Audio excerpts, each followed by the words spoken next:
Welcome to Fandom and Wellness, a podcast about the complex relationship between fandom and mental health. Disclaimer, we are not psychiatrists or psychologists. We are just fangirls with a vested interest in mental health. This episode may have discussions of sexual abuse and alcohol abuse. So on this episode, we are celebrating sobriety with special guest Benita Botella. Is that how you say it? Yeah, that's how you say it. Thank God! From Beau. Hi! How you doing? Hey! I'm good. How are you guys? Hello. Hi. Thanks for having me. Yeah. Thanks for being on. Yeah, thanks for being on. Of course. So, when we have a guest on, we like to ask their pronouns. We all go by she, her, hers. Benita, what are yours?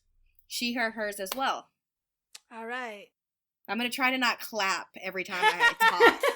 Are you I'm a sure little you're not nervous. from New York? It's fine. I know, right? Not the aggressive. It's very, Okay. So before we get into the episode, can you tell our listeners a little bit about yourself and your company, Beau?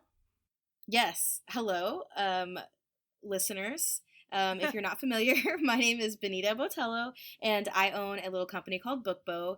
And Beau is 3 years old, and we are a padded book sleeve that you're able to throw your books in the bow and put it in your backpack or purse without damaging the pages or corners.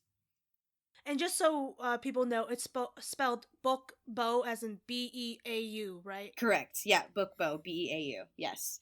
I was a real romance reader at the time, so that's where I got the name from. I was really looking for like book, boyfriend, something to like companion the book, so that's kind of where I got it.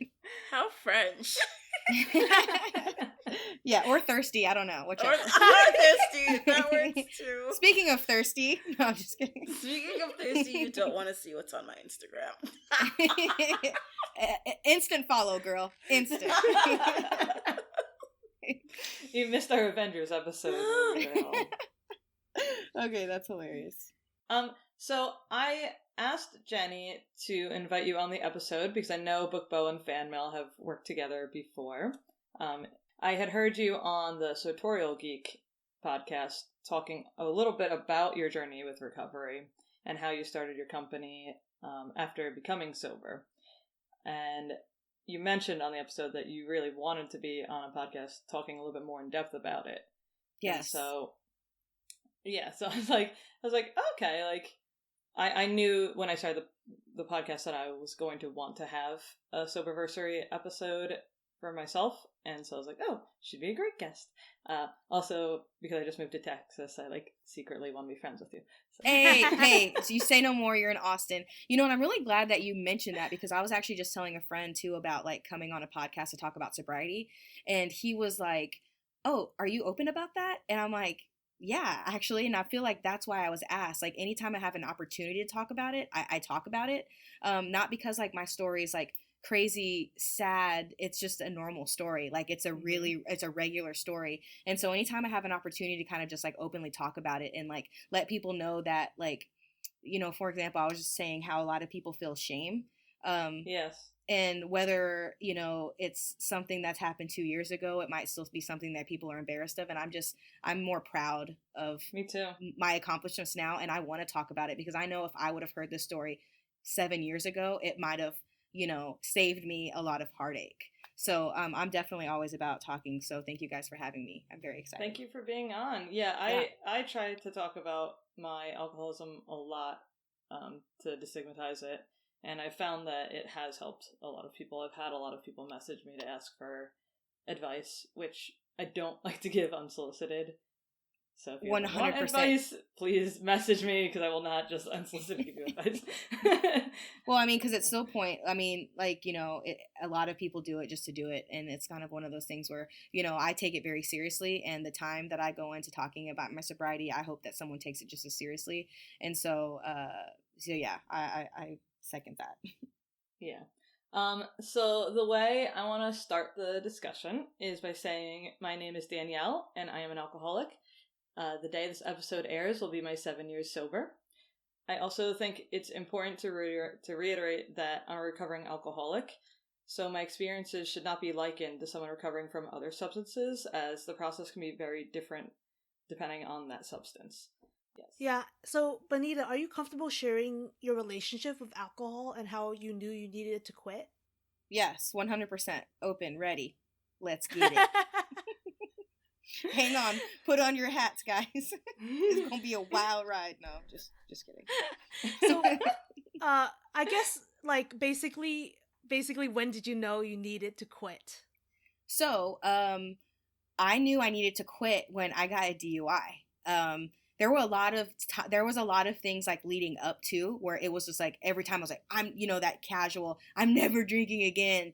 I woke up and I didn't know where I was. I didn't know how I got home. I had to go outside and like with my boyfriend at the time, run outside to see where I parked. There were multiple times where I was in the grass where it was just one of those scary things where muscle memory 100% got you home. And now that is just like so sad and terrifying to like revisit because I do not like driving at night. I do not go out on New Year's. Like I'm just like really, really scared of like the biggest thing that hit me too was like when I got in trouble, when I was at home, when I was in jail crying and the fact that someone could have taken like my current like fiance away from me was just terrifying. So that was my real indication. I was like, okay, cool. I can't avoid this anymore. I can't keep telling myself that I'm not going to stop drinking. Everyone knows. Like, You're my still fiance together? had, say it again? You're still together with the Yes, person yes. you...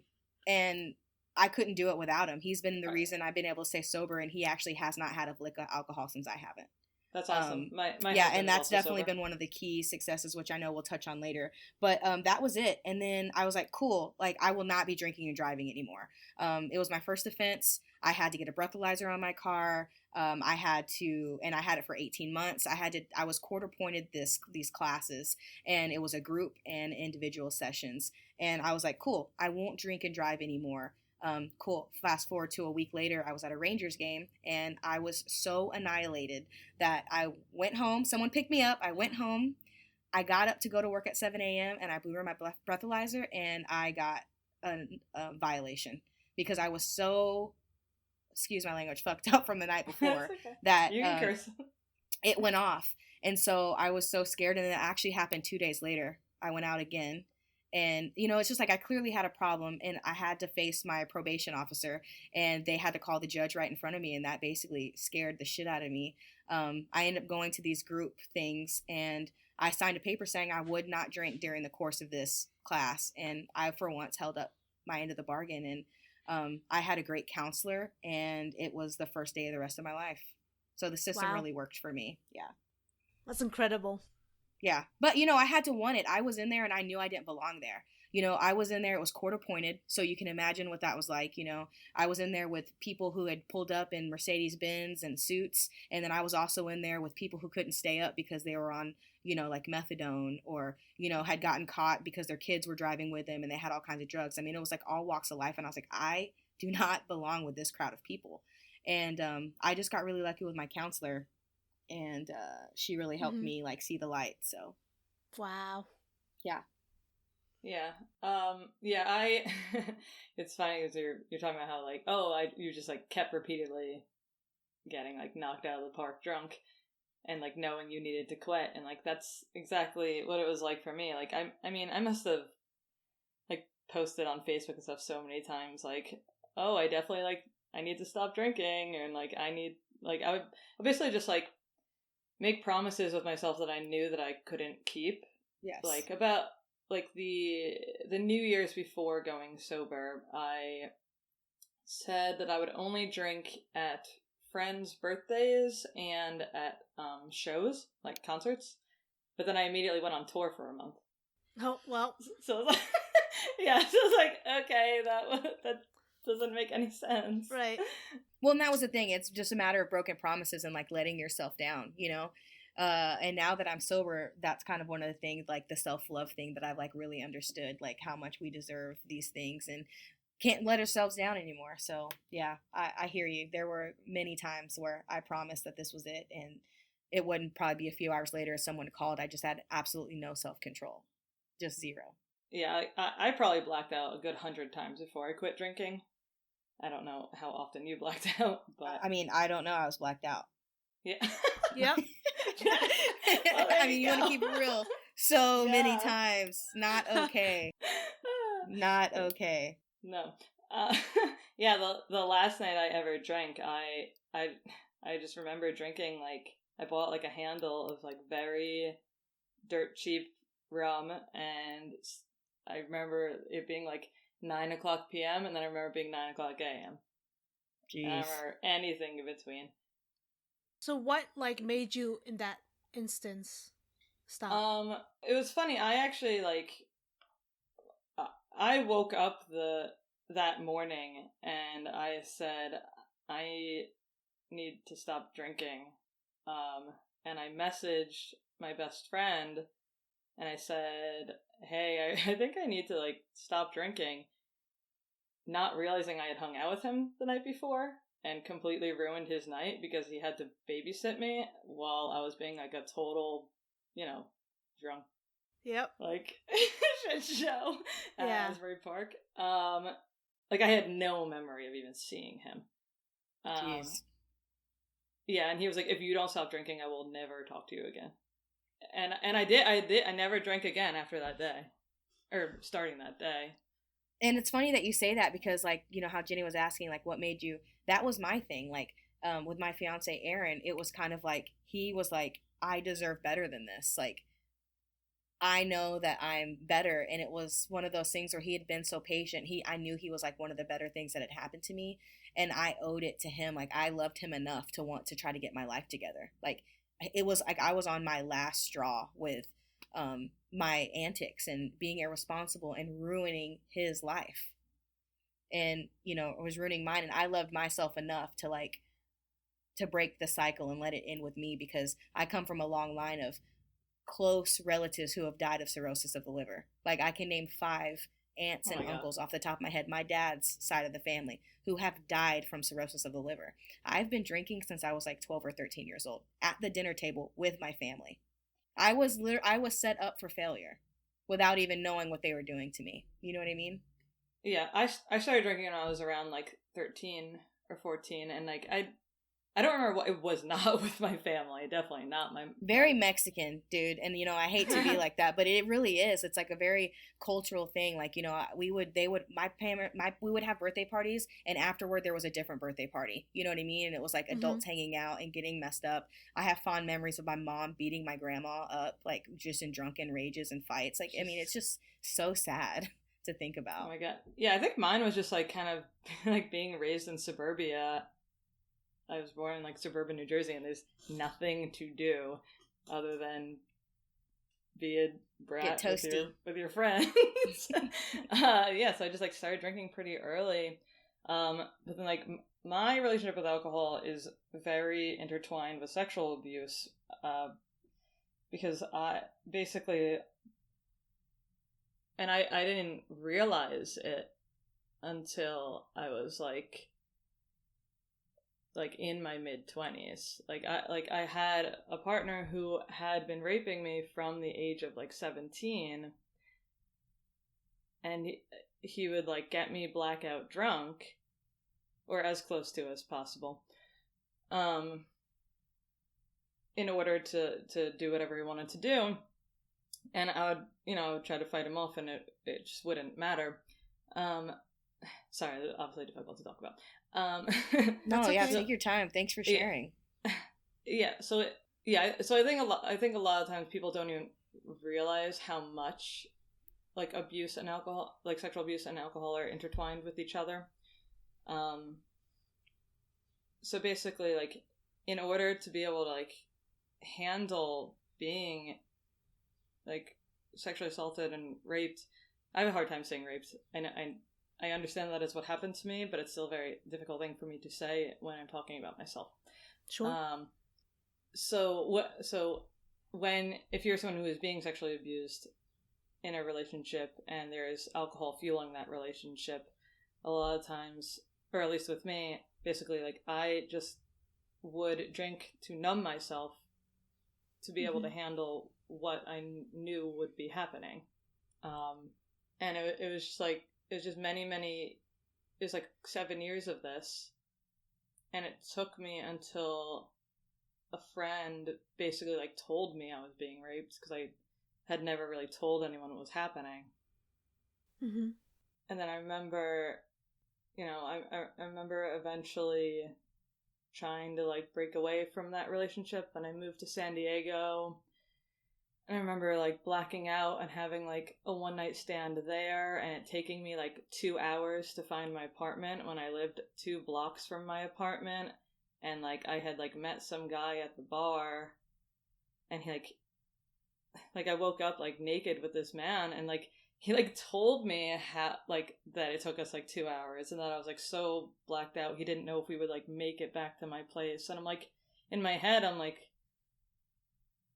because like I still couldn't really fully understand like all the sexual abuse that had happened to me, because I hadn't come to terms with it yet.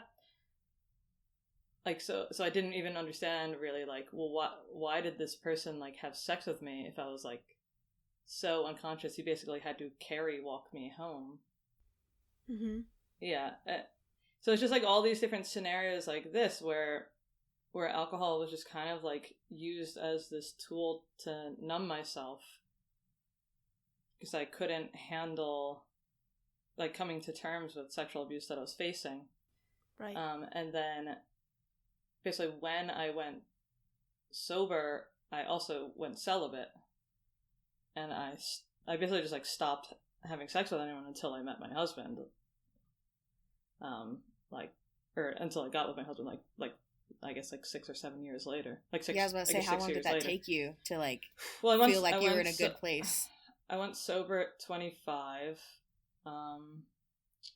Well, it's funny because like right before I went sober, I remember I started dating someone, and they were sober, and I was like, okay, this is great. This will help me get sober, and that person coerced me into sex, and I was like, well, I might as well just keep drinking. To like just like be what they want me to be, and like not have to feel. Yeah. Terrible. Anyway, but yeah, so I went sober around 25, and then I didn't start dating my husband until I was 31. So I guess 6 years. Mm-hmm. And honestly, like the majority of the times I've even like hooked up, like made out, like anything with like a cis man, they have coerced me to go further than I'm comfortable with. Right. And so when I was drunk, I was never able to like have my needs of telling people no actually like respected. So when I became sober, I just decided not to even go down the route of like being put into the position of having to have my needs trampled on. Yeah, right. Like you feel as though you had some loss of your own bodily autonomy because... Oh, I felt like I had no bodily autonomy. I mean, that's a good way to put it. It's just like I felt like I had none. Yeah, and that's a problem, I think, with just anything, and like why people drink too. It's like to just like to escape, to get away, and it just it causes so much more damage. You know, the minute I stopped drinking was the second I had to start taking everything head on and dealing with it and cashing that check and looking at it in the rearview mirror for the first time ever. And it's hard now, obviously, but everything I deal with now is head on, and it's like handled for as as well as I can. I didn't realize how horrible my anxiety was until I quit drinking. Right. Everything's brought to the surface, dude, that you've been just like suppressing hardcore. Yeah. Yeah, and I was I don't know you about, I was just a binge drinker. Like I didn't drink at home ever, but every time I drank like like I don't know. Balls to the wall. Like Frank the Tank. You couldn't stop. Yeah. Yeah. Yeah, I was like Frank the Tank. I was that, but also casual as a hell. I would have beers in the shower. I enjoyed the taste of alcohol, you know. I love the taste of alcohol. Sober. Yeah, I was drinking at home. I was, you know what I mean? Like, as soon as I got home from work, like, I mean, it was an very often thing. I always had to be inebriated in some way. I wasn't at work or anything like that, but the minute it was my time, that was how I wanted to be spending my time. Yeah. Thank you for sharing that. And I know that you both kind of talked about the why you decided to get sober or what brought you to the moment that you needed to be sober.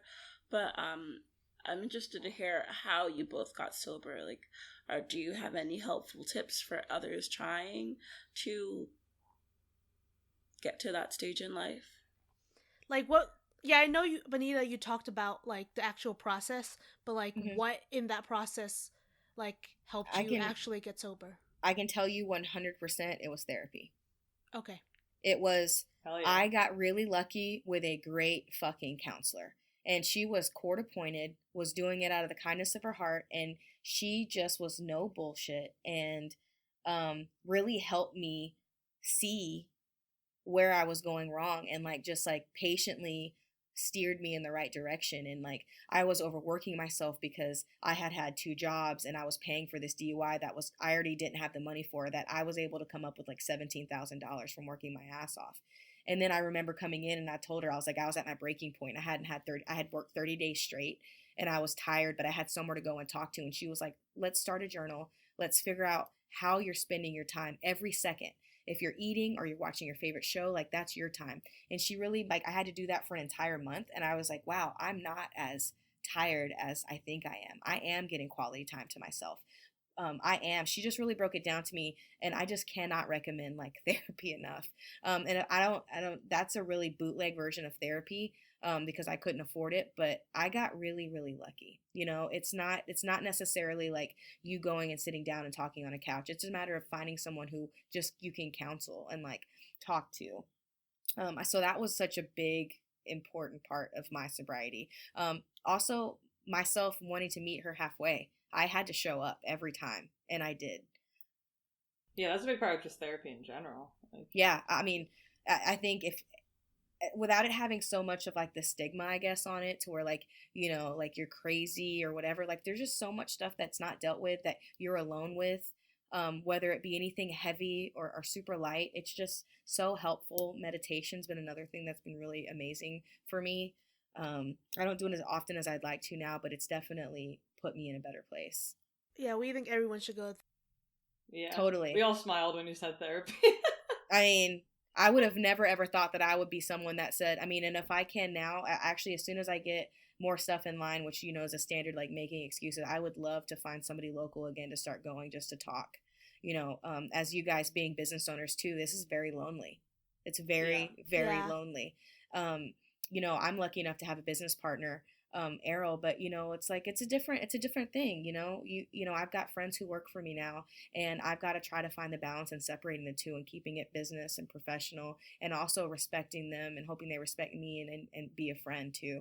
So it's been really hard. And then my fiance doesn't have, you know, he's got a very normal job. He works 9 to 5. He works for the city. I've got to go home and act like I'm just not all over the place doing podcasts at, you know, in the evening, and, you know, go home and make dinner, and, you know what I mean? Very, very normal. So balance has been very, very hard. So I need more therapy is what I'm trying to say. Help we me. all need more therapy. Help me. Yeah. What about you, D? Same thing? Or? No, I fucking wish. Oh my god. I wish I went to therapy immediately after, going sober. I did the foolish route of trying to do it all myself. I was going to ask if you did you do AA at all? I did not. But the court thing that I had was very strange. Like I said, they were called groups and individuals. So the group session was basically AA. They kind of like told us our steps. We had like little like lessons, and then we had to like, you know, play like little game. It was very, very strange. So it was kind of like more like AA. I never went to a typical one. And then I had the individual sessions once a month, which was with the counselor. So that was as close to I got, but I know I never did actual AA. So I did not go to AA, and what I did is kind of, I guess, non-traditional, but it worked for me, and it's what I recommend to people who have emailed me to ask for help in becoming sober. I basically made a post on Facebook announcing that I was giving up drinking. Mm-hmm. And doing that basically held me accountable. Right. It basically gave me, like, immediate, I guess, like, support from, like, my friends, like, knowing I was quitting and knowing not to offer me drinks anymore because I got like I was like a Frank the Tank type of person. Right. So I was the person that immediately everyone would hand the drinks to. So like that really helped me in like any social situations to just know that people kind of knew, hey, like don't hand me a drink, instead of having to like individually go up to people and be like, oh hey, I'm not drinking, or like feel uncomfortable like not knowing if someone knew or not. Right.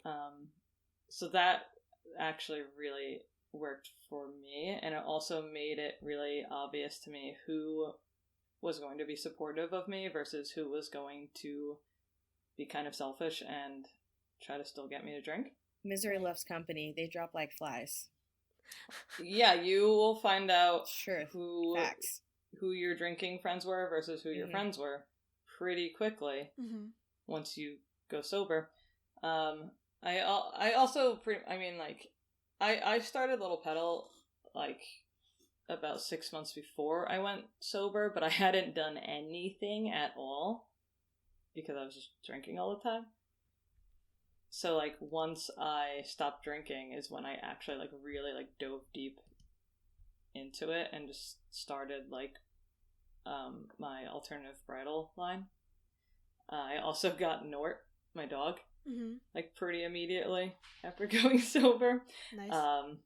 But whenever anyone asks me for tips, I usually tell them to go to AA, even though I had never went, because I have many friends who went, and I know that a lot of people are worried about it because of like religious connotations, but there are so many different meetings and not all of them are like that. Okay. To my understanding, like a lot of them it's like very minimal, and like I know that there's like a higher power or whatever, but you can kind of make the higher power whatever you want it to be. So Matt Fraction, who's a comic book writer or artist? Writer. Yeah, that's what I thought. Like he has a quote. He said, "My higher power is a James Brown tape." So you kind of just like, sure. You know, it's like whatever works for you, whatever is gonna keep you going, and like keep you in the support of these other people who are going through something similar to you. Yeah, that's my biggest thing too. I would say, I would definitely say like, what are they called? Sober, like when you have someone who like a sponsor. A sponsor, like someone who kind of like encourages that, and like I couldn't recommend sober friends enough, and like it's crazy because I don't like seek them out now, but every single person that I like work with and involved with do not drink. Yep. And it's like the strangest thing because I went from only knowing people who like get down to knowing people that won't even openly like have anything. Like we all sit at the table, and I know this sounds crazy to like most people, but the hardest part for me was like sitting down somewhere and not ordering a drink. So like to sit down at a restaurant still and everyone be like, tea, Dr. Pepper, like we're not like looking and waiting to see what everyone's gonna get and like follow their lead. It's like water, lemon, like, you know, it's like it's the norm now, and it's so refreshing. Yeah, so refreshing. A lot of the people that I've met in Austin are sober. Yeah, which is really dude, awesome. Austin's so cool. Yeah, I like it a lot. I haven't made that many friends yet, but pretty much everyone who I've met is sober. But yeah, when I was first going sober, I remember I would basically always try to have like a soda in my hand if I was at like a concert or a bar or whatever. That way, if it was just like someone who didn't know me, they wouldn't ask me to buy me a drink because I would already have a drink in my hand. Right. Also, I found that if you are someone who drank a lot of mixed drinks and you're trying to go sober, don't stop drinking soda because you'll go through alcohol withdrawal and caffeine withdrawal at the same time. Yikes. Which is very painful. So like keep drinking soda. I don't drink any soda now, but when you're trying to quit drinking, keep drinking soda. Gotcha. That's an interesting note because I wouldn't have associated. Yeah, I would have never thought of that. Yeah. But that does make sense. Yeah. You will get some major migraines if you try to if you don't think about continuing to drink soda at that time. It's so funny for me to push soda because I am so anti-soda, but like in this one scenario, it's better than booze. Also Shirley Temples are great. Find a drink that is fun that you like. Mm-hmm. Also, I find that whenever I order a Shirley Temple around people who do drink, they're always like, "Wait, I want a Shirley Temple." I'm like, "Yeah, Same. you do. Yes, you do." Yeah. Extra cherries, please. I always have a Shirley Temple. I still love Shirley Temples. But thanks for sharing how you got sober, because they're both very unconventional, but still very like you can't discredit it. Like they're both they did what you had needed them to do, right, and got you to where you are now. Because it's hard. You fall into those things sometimes. Like, I mean, if that were the case and I truly wanted to get where I could have done that a long time ago. But, you know, it like put me in a situation where I was like ready to like, you know, man up, just, you know, to say like, just really like finally get my shit together and hold myself accountable. Yeah. So. But I was wondering if you do have any advice for friends and family who want to support someone going sober, because I know that there's, like you said, you were, Danielle, you said you knew who your friends were and who your drinking friends were, but is there anything you could look back on now and wish you had more support of in? It's so hard to really see that until you go sober. Because you're just like, these are my friends. Mm-hmm. We're hanging out. No, I wasn't like that. Your girl was salty from the jump. Her usual. Anyone who knows me is listening to this will not be surprised at all. Not me. I had absolutely no fucking time for it. I'd worked very hard, and so like my thing is, from friends and family, anyone who's truly like listening and wants to get the person that they care about like help, is to respect it. Like, period. If you cannot sit down for dinner and not have a single drink and respect the fact that I'm not drinking, I meant so before soon in I the went process. sober. Yeah. But I'm just like, in general now, like, I just don't have time for it. Like, I'm cool now. Like, I'm so past the point now. I'm not sure when this is going to air, but I'm also going to be sick. I'll be Sunday. 6 years sober. Congrats. In like 10 days. So I guess, I'm coming up on 6 years. So I'm Gucci now.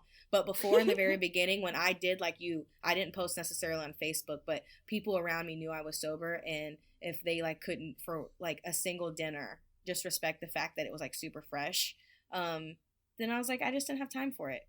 Yeah, I had friends who I thought were my very close friends, and I went sober, and I'd be like, hey, let's do the same exact thing. Let's get Chinese takeout and watch a movie and like whatever, and just not drink while we're doing it. And they wouldn't do it. Yeah, I mean, they just refused flat out to do it. Yeah, and it's like crazy. What the hell? Which is crazy. Yeah, that is crazy, because like I spend time with you all and I don't drink, and I spend time with my friends and I do drink, but we have a like coming from someone who isn't. I'm not sober. I honestly forget that you and Jenny drink. Well, and it's almost hard to look at it when you know people can do it easily, and it's like jealous, like, you know what I mean? It's like lucky, you know. But but what you're doing is also like a lot of like self-control, and it's a very difficult thing to do and to overcome. Yeah, and you have to show up every day. Like, rent is due still. Like, you know, it's like it's constantly a battle. Like, and it's a choice every single day. I'm choosing to like better myself and make the right choice, because it's not what's right for me. So every day I choose. I don't have any reason. I don't have kids. I don't have any real reason other than like loving myself and like where I've come right now. And that's enough. And for a long time it hasn't been. So I'm definitely in it for the long haul, you know? Yeah. Yeah. So basically, you just like, if you want to support your friend who is going sober, you just have to like show up in a way that matters for them. Like, don't like if you like, I still have people who will bring wine bottles to my house, and it blows my fucking mind. Because I'm like, I don't. What? It's like, look, it's very easy to just ask. I think because I am so vocal about my sobriety, people assume that I will tell them, please don't bring that to my house. But I personally feel like it should be kind of the opposite. Like, I don't care how vocal I am. Like, you should be unspoken. You should kind of know better. Just like, no, yeah, it's really easy to just be like, yeah, are you comfortable with me bringing this wine bottle to your house? Why are you bringing it? Because they want to drink it. And it's like, yeah, no, I'm not kidding. I know it sounds ridiculous, but I'm not kidding when I say that. Your face, Arkeida. I'm disgusted. But it's just like, that's my face all the time. Yeah, and you need to understand things that, like, so I mean, I used to get asked by a couple of people who just like didn't understand, like, oh, well, can't you just have like one glass of wine? Ooh. And it's like, no, I cannot. Why is it important for me to have that one glass of wine? Right. If you are someone who needs your friend to have a glass of wine and your friend is telling you they cannot drink anymore, then maybe you need to, do some searching within yourself as to why you need that. You need to check yourself. Maybe you need to get some sort of help from what you might be going through. Also, I feel like if a person says they aren't drinking or if that they're sober, I don't think it's really necessarily any of your business to question why they are. Like, no, if they're not, it's your business to just be their friend. Yeah, like if I said, oh, I can't have grapefruit juice. Cool. Exactly. I mean, just respect the process. Okay. I mean, it's so easy. Not everyone is as vocal as the two of us are. Yes. Right. Some people are very private about their alcoholism because it is such a stigmatized thing. And, like, it's why I try to speak out about it so much. Like like, at bars, like, I mean, this doesn't happen to me as much anymore because I'm married now, but men would often, like, ask to buy me a drink, and I would just, I would say very, like, just, like, flat out, they'd be like, oh, can I buy you a drink? And I would say, nope, I'm a recovering alcoholic. And they just, like, don't know what to do with the information. I love how blunt that is. Oh my god. I'm just so blunt about it. And then I would smile at them, and I'd be like, but you can buy me a Shirley Temple. Yeah. And then 99% of the time, they would start laughing, and they'd be like, oh, that's really cool, okay. I would say, that's so cute that you want a Shirley Temple. I'll get you as many Shirley Temples as you freaking want. Yeah, I do love it. But, like, yeah, I just, like, I really want to kind of, like, reverse the narrative around it to make it, like, a positive celebratory thing to be sober, because I think it's cool to be sober, personally. Agreed. I think it's cool, too. I love, I'm so proud of, like, where I've come and what I've done and the fight that is, like, inside of me that I never thought was, like, possible. And it is. So that's why everything about my story is, I always tell, like, when I go and talk to, like, kids, high schoolers and stuff, like, I'm like, if you're at home and you're watching Murray and you see those commercials where it's like, if I could do it, like, you could do it, like, that shit is my story. Like, I would have never thought that, with no business background, that I would be running a business and employing, 5 people and, traveling the country and, reading, like, getting paid to read, basically. Like, I mean, amazing. It's the best thing, dude. And, like, it's because I decided to, like, invest in myself and truly, figure out what was, like, my issues were and what was bothering me and, like, have the strength to get sober. And it's changed my life. 100%. Yeah, I could never have my company if I wasn't sober. No. I couldn't have my dog if I wasn't sober. He's a lot of work. I found out that I enjoyed reading after I got sober because your girl was bored AF. Like, what do you do? What do you do? And it's a usual question. It's like, differently. Yeah, and it's like, what do you do now? And it's like, man, so much shit. Like, I do so much stuff like that doesn't involve drinking. And one of those things was finding out that I really enjoyed reading, and then it's led me to this, Yeah. So it was cool. Speaking about your companies, there's like a lot of misconceptions about how going sober affects artists and creativity. Like people will say that sobriety kills creativity, and that's obviously not the case. Especially for you two. So how you talked a little bit about how sobriety helped you start and maintain your company, but like, can you talk more about that? Yeah. Beau helped. I mean, I created an entire brand, and it more than anything cleared my mind. It showed me that I was a legit smart free thinker who finally had an idea, and for once I listened to myself and I just like really felt it in my bones, and I just moved forward, didn't even think twice about it, because it was at the point where I was like, I knew that if I could do anything, like getting sober was like going to be the hardest feat ever. It was something that I'd known longer than I can remember, drinking. And then I was like, if I can do that, like what else can I do? And I was like, that was my high that I was chasing. And then I, started my business, and I'm like, what else can I do? Like, this is crazy. Like, did I take the red pill? Like, what the hell is happening? I don't even know if that's the right pill. You know what I'm saying? God. But yeah. I was like, who is this lady? And so I was just like constantly like, it's just truly impressed by myself and like my ideas. Girl, you should see my notes. Like, the crazy part is like, it was just the business, like I can't keep up, but I have no opportunity. Like, I have so many ideas, like, which isn't like usually the problem. So sobriety's been the best thing that's ever happened to me. It changed your damn life. That's all I'm saying. Stop drinking, kids.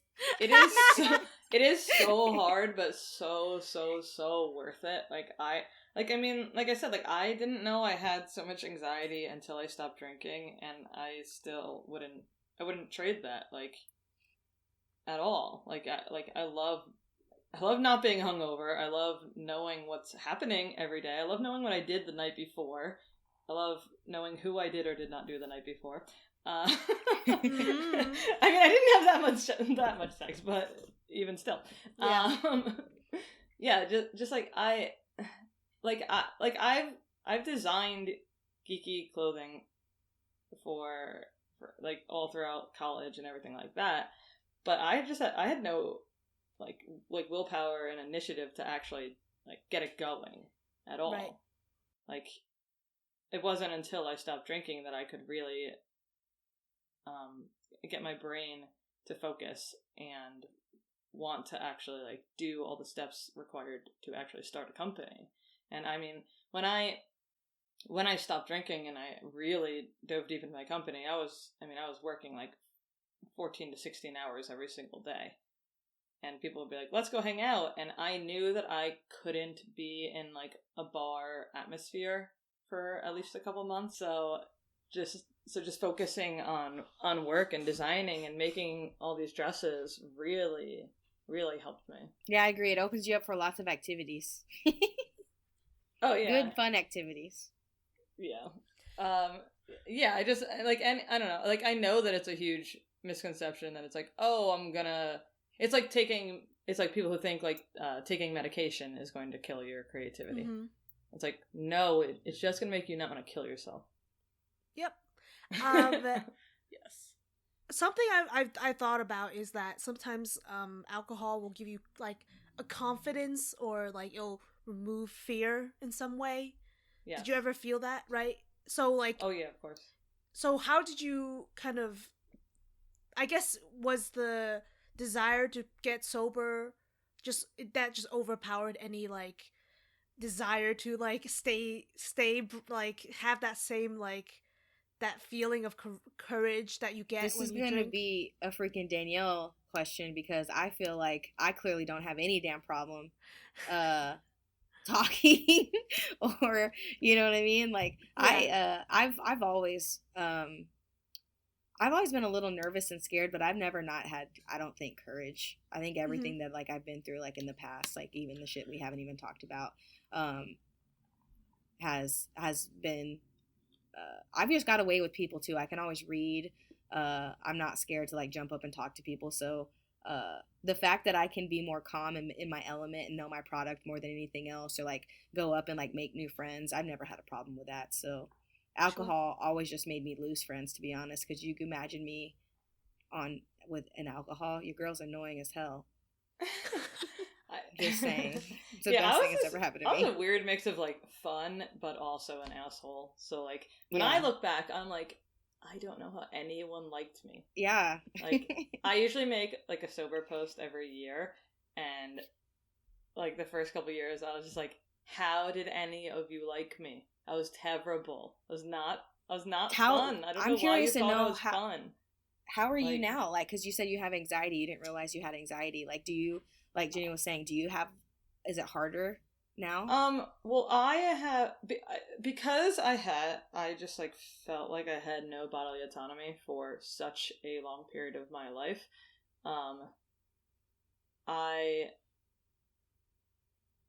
Most moments of my life, like right now, I don't really feel it because I'm like so distracted talking. Most moments of my life, I like have trouble like breathing, and like my insides just feel like they're shaking nonstop. The only thing that has ever helped with that is being on Prozac, which I'm not currently on, and that sucks. But I need to get back on it, obviously. But I have. It's weird. I am a hermit, basically. So, but when I go out, I'm very good at like faking extroversion. Sure. Like, because I genuinely really like other people. So I just kind of tell myself that I'm having a good time. Okay. I just kind of tell myself I'm having a good time for like 10 minutes, and then I like convince myself I am, and then I do. If that makes any sense. Yeah. Does that make any sense? A little bit. I basically I have to tell myself it's like you're like psyching yourself up to be confident. And right. That's like what I did. I did that a lot when I first became sober. I would just if I wanted to see my friends, a lot of times I would have to go to like these social places I didn't want to go to, which were basically anywhere, because I when I became sober, and for the first like long time, and still sometimes, I missed drinking like in smaller settings with friends, not really at bars. Right. So like pre-gaming before like a concert, or like just like sitting around bullshitting with people and all having drinks. So just like being able to just like even go and hang out with friends, even if none of us were drinking, was difficult, and I would have to like be like, this is okay, you're having a good time, you're having a good time, you're having a good time, and then eventually I just would have a good time. Sometimes I think it's like preparing for that, because it takes a lot of energy just to, if you're someone that deals with anxiety and like heightened stress situations, like you mentally have to prepare yourself to enjoy that time, because otherwise you don't really want to be in that situation, and it's a hard thing to convince your mind and your body that it's okay to be here and it's okay to have fun. I still have a very hard time if like my plans get changed. Like it takes me a long time to like be comfortable knowing I'm going to leave my house to go do something social. And I have to like mentally prepare for it. So like if all of a sudden it gets moved like by an hour in either direction, it's like, oh, it's a big deal for me. Right. How do you handle that though? How do you handle social situations? I just have like a horrible anxiety attack, and I just don't tell people. Oh no. I've basically internalized my anxiety attacks since my whole life. But how about you, Benita? How do you handle being in social situations where other people are drinking? But yeah, that's less about drinking and more just about existing. Yeah. Like I said, I don't like, I always feel so bad because I just don't have a problem making friends and trying to make the best out of situations, or but my trick, I just have a plan. I know what I usually have a ginger ale with a lime. The more it looks like a drink. I am not good for mocktails, because I don't want to trick myself into thinking that I need drinks. I really don't. Okay. Every now and then I will have like an O'Doul's if like I'm really trying to celebrate, or it's been a really hard day and I'm out, and I'm like, I'll ask for something in a dirty glass, so I feel like a hard ass. And I know what that is, but I'm sure Arkeida doesn't. So what? O'Doul's is a just non-alcoholic beer, which is like mind-blowing to most people, because it's like, why the hell would you drink that nasty shit? I also don't drink beer. I can't. Oh yeah, beer was what your girl went down for. So if I wanted it, just like I would have something like that very rarely, but I have a plan, and I usually have a drink. So many people, and I know Dee can like attest to this, but so many people are so concerned with why you're not drinking. It's the craziest thing. Everyone wants to know why you're not drinking, and so I should say because I was an asshole. Yeah, you know, and it's just like, so What? if I usually, you say because you're an asshole? I was like, yeah, like, because I was an asshole. Oh. Yeah, Okay. I'm like, why I'm not? Because I'm not trying to take my shirt off tonight in front of Oh, all you no. strangers. You know what I mean? But no, my plan is really like to just, I have a plan. I usually do a ginger roll with a lime. I sip on it slowly. I mean, no one really questions it. It looks like a bubbly drink with a damn, you throw a lime in anything, you're gooch. You know, no one will say anything. In drinking settings, not just like general Yeah. social settings. I'm actually usually pretty fine around other people who are drinking. I've also been sober for almost 7 years now, so it's a little bit different than when you first become sober. If I am feeling uncomfortable, like I was at the St. Mark's Comics closing celebration reunion thing, and that when I worked there, it was a time of my life when I was an extremely heavy drinker, so it brought back a lot of those memories to be around all of those friends who I'm still friends with, a lot of them, and they respect my sobriety, of course, but just being around them just happens to bring back those memories. So, like, if I'm feeling that way, like, normally I obsessively drink water, but if I start to feel that way, like, that's when I know I need a soda, or a Shirley Temple or whatever, because my nerves are starting to catch on fire, and I'm like, okay, I need something sugary. Yeah, I also bring a lot of my drinks too. Like, I don't go to bars or anything like that just because I kind of have a saying that I've heard that's like, you hang around at the barbershop long enough, you're bound to get a haircut. Okay. Okay. So it's kind of that concept where I'm okay with my hair this length, but you know, you hang out long enough and you know, you got slits in your eyebrows and half your head is shaved. For example.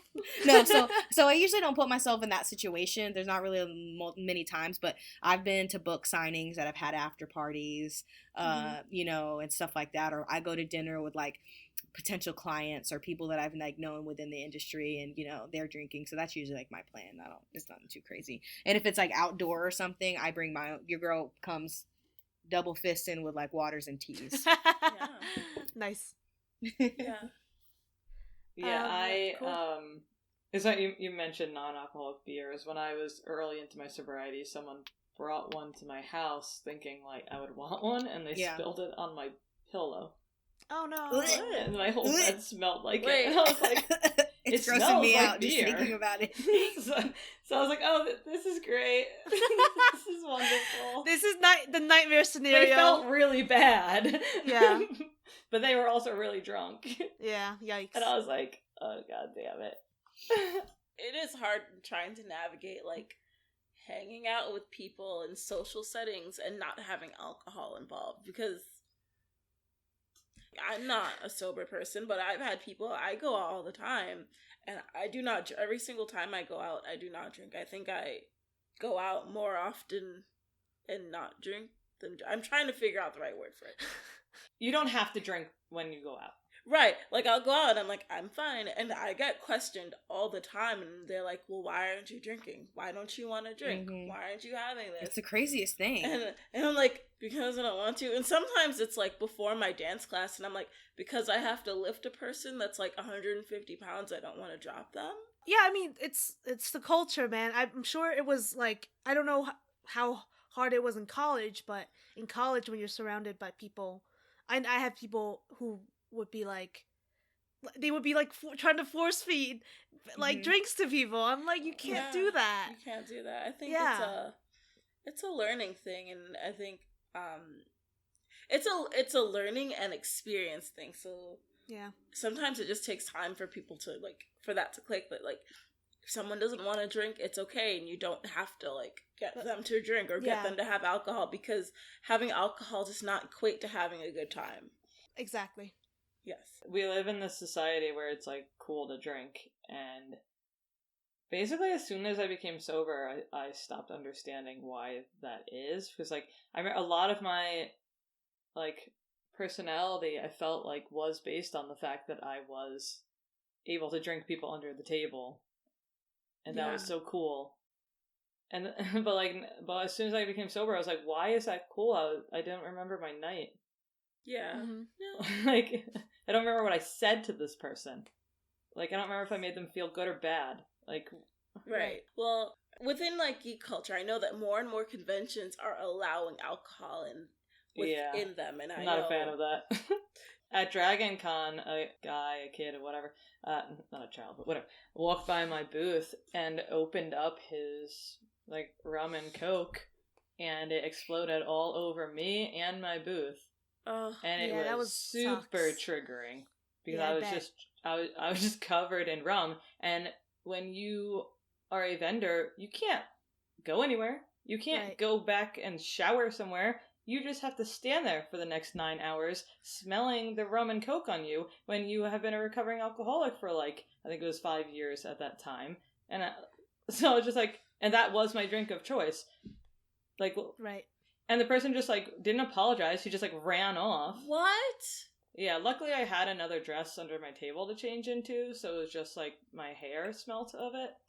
And not my clothes anymore. So. Yeah, I'd run to Jordan Danae at the next booth over. I'm like, yo, need one of them shirts, girl. Yeah. Yeah, I want to actually move on to talking about, since we are fandom and wellness, kind of like examples of sobriety in media, which honestly it's hard to find like fictional examples. I know there's like plenty of celebrities that like are sober, but it's actually pretty hard to find. Which, when we're naming them, I'm gonna call them by their fictional names. Okay, if you want to. But like fandom related. But like the only I don't. Oh I my think god, that might just make it confusing. But okay, we'll see. Nope. I was just, but like the most like recent example of like someone trying to get sober in like a TV show is like Klaus from the Umbrella Academy, because like obviously he is like, he's got a lot of problems, including being able to hear the dead, and that's why he drinks and takes all these drugs. But like it was like the reason why he stopped drinking was because he couldn't fully use his powers and couldn't fully kind of like experience life, and he realized that he had a connection to somebody else, and that was kind of like a motivation to stop like taking drugs and drink. So that's like the only example I can think of that is like in media. And I know in the comics Iron Man was also sober. Yes. Do you know anything about that? About him being sober, and I don't know, was he in the actual like in the show? I definitely know that Robert Downey Jr. is sober in obviously real life. Yeah. So I'm in the MCU. I do not believe Iron Man I doubt it. Yeah. is sober, because I mean I read like an interview with Matt Fraction, who was the writer on Iron Man, and I guess he was saying like it's like it wouldn't have like vibed well to do like a whole arc on Iron Man's sobriety in the MCU, which I think is silly because Robert Downey Jr. is sober. Yeah. I mean, my personal favorite is Aldous Snow from freaking Forgetting Sarah Marshall, aka Russell Brand.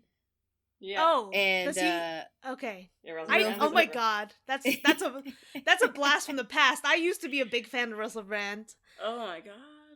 Did he turned you off being crazy? He's a weirdo. Now, he's a little crazier than before, I think. Yeah, and I really truly enjoy it, man. Like I just really love like the depth that he's willing to like go and like to dive to like really like just truly find himself, like what makes him happy. I mean, he's totally freaking nuts, but man, that's why I love him. But still sober, man, doing your thing, bro. I'm here for it. You know who else is sober? Who? Fucking Spider-Man. Oh, Tobey Maguire, yeah. Mm-hmm. Harry Potter. I did not know that Daniel Radcliffe was I didn't know that either. Harry fucking Potter. I did not know that. Ooh, I'm looking at your notes here. I didn't know Kendrick Lamar was sober. Mm-hmm. Dang, that's tight. Padme. Natalie Portman. Yup. Rocket Raccoon. Oh my gosh. Bradley Cooper. Bradley Cooper. You want to work in comic books? You better get sober. Blake Lively played Sure. she was fucking in the Green Lantern. Oh, I Carol. don't know. Gossip Girl? Yeah, I like Green Lantern more. Said no Jada one Pinkett ever. Smith. The movie. What? JK. Nothing. I was being funny. Forget it. Just forget it. I heard You got that. me? I was like, oh. Pew pew.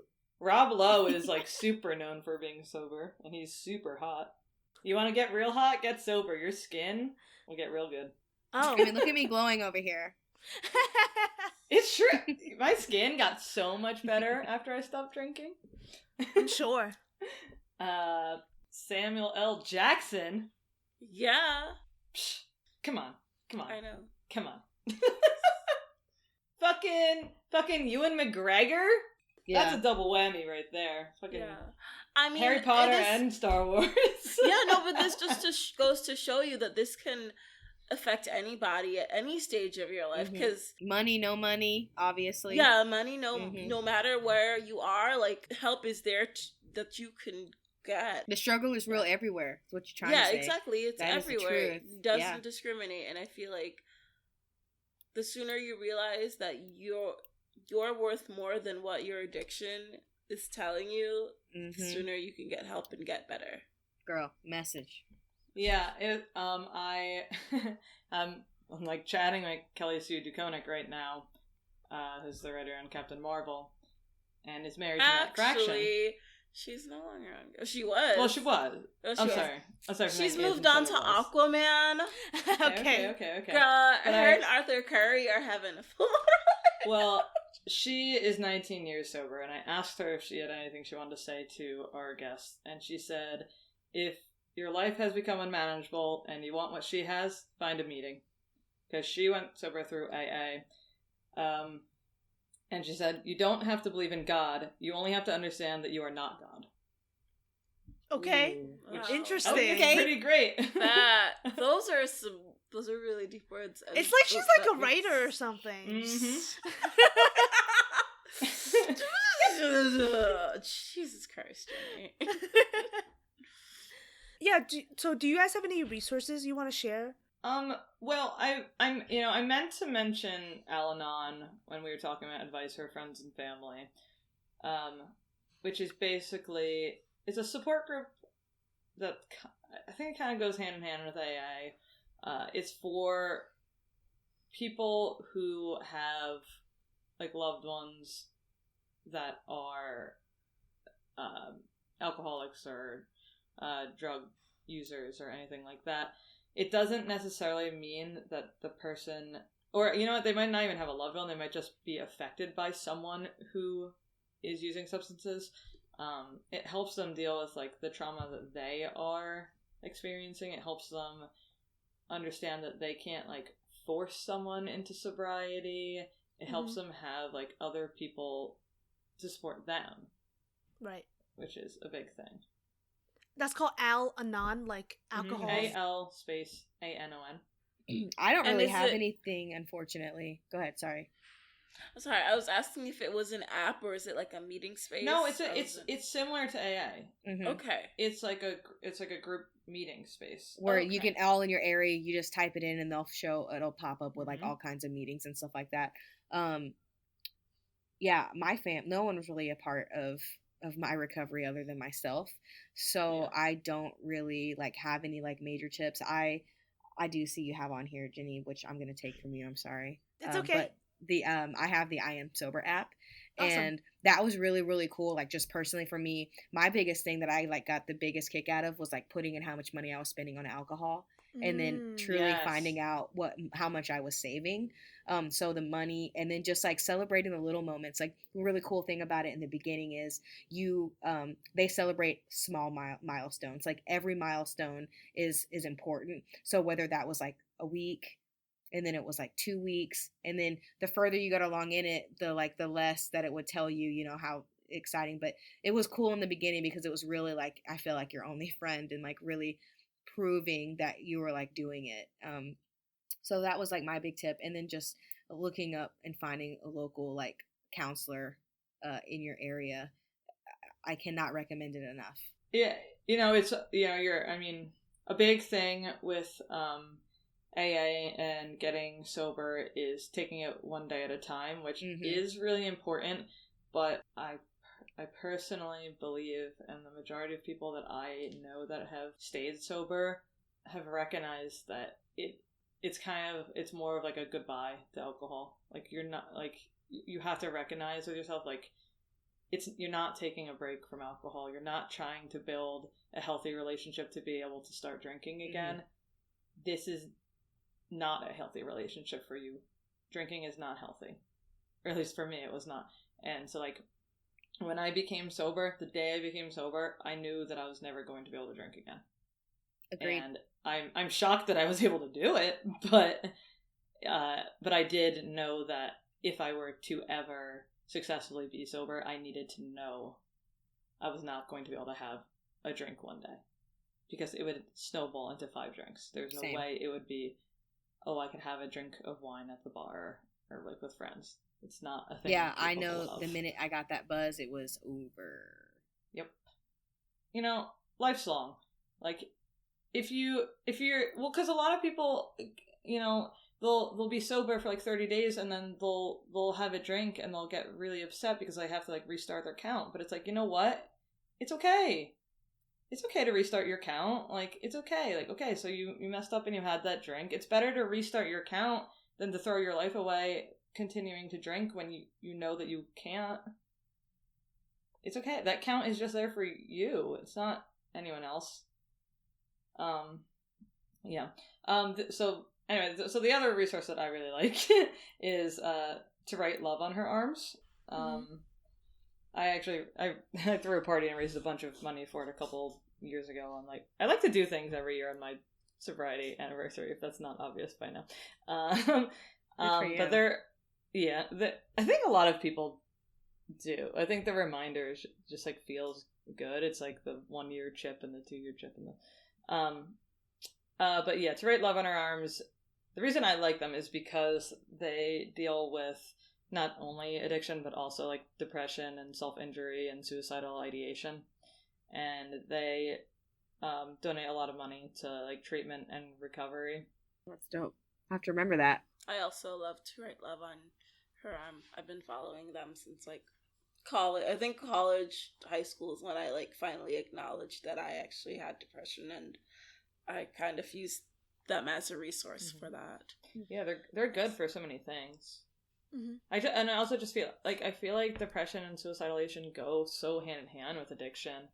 And like I was saying earlier, like once you go sober, sometimes all those feelings come at you tenfold. Right. Which is why it was so good that you went to therapy immediately. And I wish, if I could do it over again, I would have. Right. Yeah. So thank you for bringing up therapy. Yeah, therapy is for everyone. Hell yeah, it is. No one is above therapy. No. And trust me, you're cooler for it. Yeah. Oh, yeah. Everyone is better for it. Like through sobriety and through therapy, I am definitely a much more like empathetic person than I ever was before age 25. Stuff. Yeah, and I meant to say when we were talking about like social settings and all that stuff, like I really would love it if there were more like, so like I love Geek Girl Brunch, love them, but it is an alcohol centric like fan club group thing. So I wish that there was something that was like a sister of theirs that was for like not drinking. Right. Yeah, I really want to start something in Austin because That's the coolest place to do it. Geek girl bosses here that do not drink. Yeah. Right. I just love I'm talking like Pink Samurai right now, and I'm Becky, and I'm just like, I just want to have like all the geek girl bosses who don't drink over that I know, like over at my house, like to have like virgin strawberry daiquiris like in my pool. Yeah, you couldn't pick a better place to have brunch though in Austin, man. Woo-wee! Fire food in Austin. Oh yeah. Well, thanks so much for listening. Please take a moment to subscribe, review, and rate us. It's the easiest way to support our podcast. If you leave a 5-star review, we might pick it up to read it on the air. This week's review comes from Lauren on Facebook.